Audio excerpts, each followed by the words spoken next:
Tatlong sangkot umano sa illegal drug trade sa Zamboanga City ang napatay sa operasyon ng pulisya na nauwi sa barilan. Makibalita tayo kay Tech Ocampo. Bakas pa ang dugo mula sa nangyaring bakbakan sa bahay na ito sa barangay Baliwasan, Tabuk, Zamboanga City. Nauwi sa madugong engkwentro ang operasyon ng Zamboanga City Police sa bahay na kilala umanong drug den.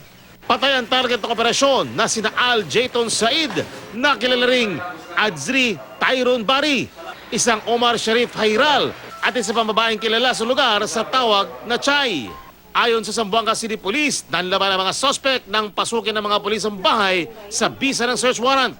May possibility nandun sila sa area for illegal drugs activities like using or ano natin alam. So, malalim yung investigasyon na ginagawa ngayon kung ano yung participation nila, lalo na sa pagputok sa mga pulis.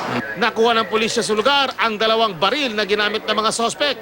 Nasamsam din ang 7 pakete ng shabu. Sa Dumalinaw, Zamboanga del Sur naman, 2 inaresto matapos mahulihan ang hinihinalang shabu nang salakayin ang kanilang bahay sa barangay Sumadat. Parehong nasa drug watch list sa mga suspect na sina Cherlyn Newman at Marina Abante.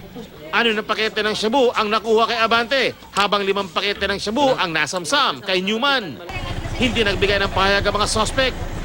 28 barangay captain sa Pagadian City ang kusang nagsuko sa pulisya ng kanilang government-issued firearms. Ayon sa Pagadian City Police, bahagi ito ng pagtalima ng mga lokal na opisyal sa election gun ban.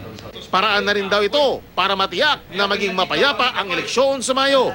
Marami raw sa mga isinukong armas, paso na ang lisensya. Ibabalik na lang daw ang mga ito pagkatapos ng eleksyon, maliban sa mga kailangan ng i-renew ang lisensya.